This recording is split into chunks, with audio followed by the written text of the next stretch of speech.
Arthur awoke each morning to the gentle rhythm of the Thames, the soft lapping of water becoming a familiar lullaby as he prepared for the day ahead.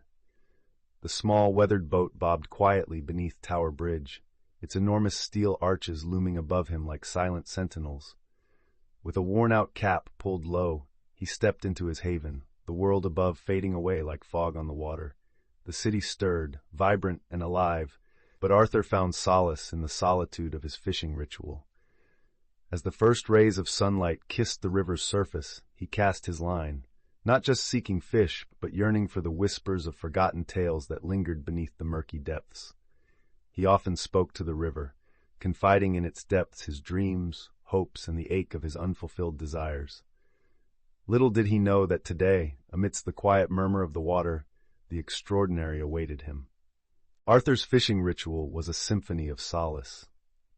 With the dawn light painting the Thames in soft hues, he breathed in the crisp air, folding his weathered hands around his fishing rod. Each morning welcomed him with the familiar sounds of water lapping against the boat and the seagulls' distant cries, a reminder of the vibrant life above. With deliberate movements, he prepared his bait, casting it into the river's depths. As he waited for a tug on his line, he unraveled his thoughts, contemplating the stories woven into the currents. The river had borne witness to countless lives, each drop of water echoing laughter, tears, and whispered dreams. Arthur sighed, feeling both the weight and comfort of history resting upon him. This was more than fishing. It was a silent communion, where nature and memory intertwined, guiding him into a rich tapestry of existence beneath the steadfast gaze of Tower Bridge. Arthur leaned back against the cool metal of the bridge, the rhythmic flow of the Thames below echoing the heartbeat of the city. As he cast his line, he couldn't help but reflect on the stories that had woven themselves into the fabric of this ancient landmark. Tower Bridge had watched generations rise and fall, its steel arches acting as silent witnesses to countless lives intersecting and diverging on these banks. He thought of the gallant sailors who had embarked on brave adventures and the mournful lovers who whispered promises as they strolled hand in hand. The laughter of children echoed from the past, a vibrant tapestry of joy and sorrow spun within the folds of time. As the water rippled, Arthur felt those voices beckoning him, urging him to reclaim the narratives that lingered like shadows. Each fish he hoped to catch was a part of this legacy, intertwining with his own story, cast upon the currents of memory. Arthur sat in his small boat, the morning fog curling around him like a shroud. The world above was still cloaked in silence, but he felt a shift in the air, a subtle foreboding that something remarkable was about to unfold. As he peered through the mist, the outlines of Tower Bridge emerged, its grand arches looming over him like ancient guardians of the river's secrets. Suddenly, a splash broke the stillness, and from the depths of the fog, a small rowboat appeared. In it sat a young woman, her presence both strange and captivating. Her hair flowed like the currents of the Thames, and her eyes sparkled with an otherworldly light. Arthur's heart quickened as she drew closer, her melodic voice piercing through the quiet.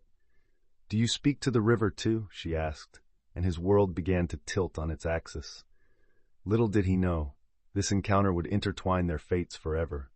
As the mist thickened around them, Arthur blinked in disbelief at the enchanting figure before him.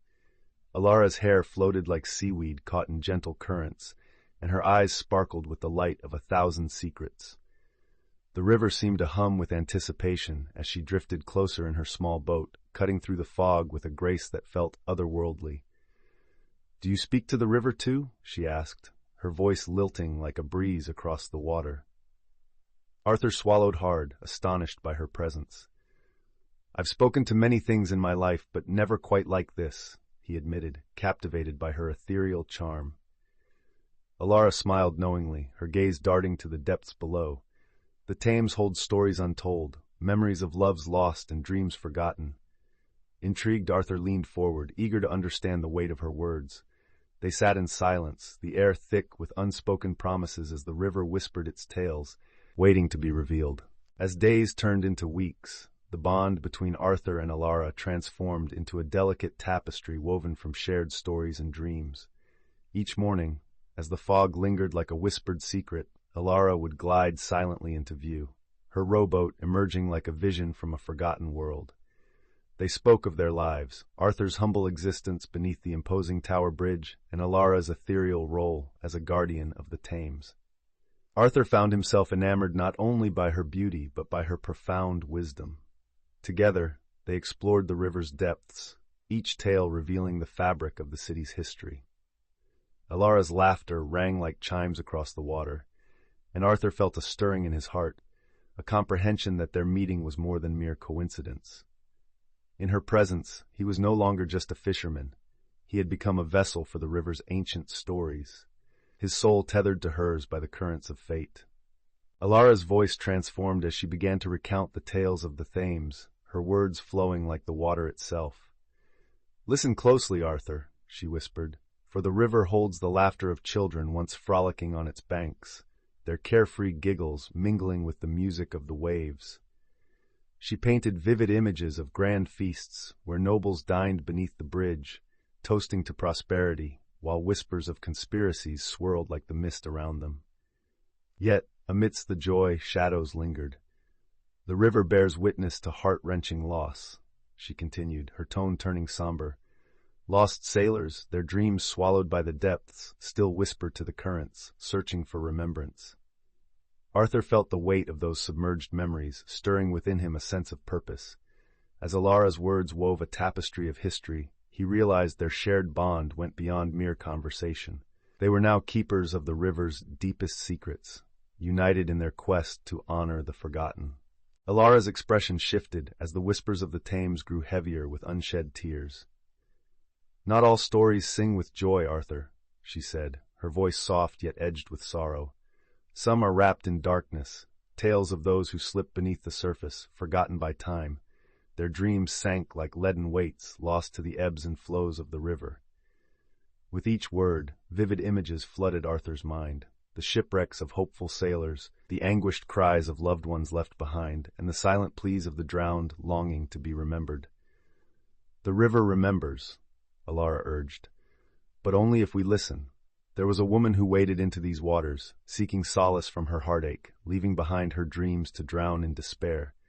If no one speaks her name, she fades into the mists like morning fog."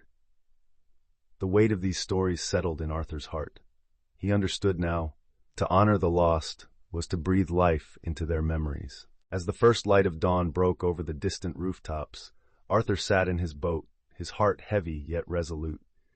Alara's ethereal presence lingered in his thoughts, her words echoing in the quiet of his mind. He felt the weight of the river's history pressing down on him, the experiences of countless souls swirling in the depths beneath him. With a newfound sense of purpose, he closed his eyes and listened closely to the whispers of the Thames. They spoke of forgotten dreams and abandoned hopes, urging him to honor those who had drowned beneath the currents. "I will remember you," he vowed softly to the river, feeling the current pulse around his boat. As he cast his line, he promised not only to pull fish from the water, but to reel in stories, tales of laughter, sorrow, and love that echoed through time. Today was the beginning of a legacy, a commitment to bridge the past and present in the hearts of those above. As the mist rolled in thick over the Thames, Arthur felt a new purpose stirring within him. Alara's words echoed in his mind, urging him to bridge the chasm between the past and present. He envisioned standing on the bustling banks, sharing stories that had long been silenced, weaving the echoes of the river into the fabric of the city's life. With fresh determination, Arthur began crafting tales that merged his experiences with the river's history. Each night, he wrote fervently, imagining the faces of those who would listen, children drawn to his words, adults haunted by memories of the past. He could see them leaning in, captivated by the way a simple fishing line could tap into the richness of their shared heritage. His heart raced with every word penned, for he understood that stories carried the power to transcend time. In every tale, he would honor the souls forgotten by the current, breathing life into their dreams once more. Arthur sat at the edge of the Thames, the fading twilight casting a golden hue over the water. With his fishing rod in hand and a notebook resting on his lap, he felt a surge of purpose awaken within him. Inspired by Alara's words, he no longer sought simply to catch fish, but to capture the essence of the river's stories. Each cast of his line became a symbolic gesture, a wish to draw forth the whispers hidden beneath the surface. As he fished, he relished in the way the stories flowed through him. Tales of sailors who braved the Thames, of lovers who met in the shadows of the bridge, and of forgotten children who played along its banks. The more he listened, the clearer the narrative became, urging him to weave their voices into the fabric of his own. Arthur scribbled furiously, each word a bridge connecting the past to the present, an invitation for the city to remember its lost souls. With each new dawn, Arthur felt a blend of excitement and trepidation coursing through him as he prepared to share the stories of the Thames. He spent hours on the banks, scribbling the whispers Alara had imparted, transforming the river's secrets into narratives that flowed like the water itself. His first storytelling event took place in a local pub, nestled under the arches of Tower Bridge. As he spoke, his voice danced with the rhythm of the river, weaving tales of lost sailors and lovers' dreams, captivating his audience. The locals, initially skeptical, found themselves drawn into the histories that had lain dormant. Laughter erupted at the joyful tales, while a hush fell at the sorrowful endings. Arthur witnessed a transformation, not just in the faces of his listeners, but in himself. He was no longer merely a fisherman. He had become a bridge, connecting the past with the present, breathing life into the memories of the Thames. As the days turned into weeks, Arthur's stories began to ripple through the city like the currents of the Thames. The sun would cast a golden hue across the rooftops, illuminating gatherings in local pubs and parks where people were eager to listen to the fishermen's tales. Word spread that Arthur, the solitary soul beneath Tower Bridge, had become a storyteller, weaving the river's memories into vibrant narratives. Faces that once hurried past now paused, captivated by the echoes of the past revived in Arthur's voice. They laughed at the children who played along the banks, wept for the sailors lost to the depths, and found comfort in the shared histories that overlapped with their own lives. Elderly men and women recounted their own forgotten stories, creating a tapestry of memories interwoven with Arthur's tales. Each shared moment breathed life into the city's past, rekindling a sense of community and connection that had long been submerged.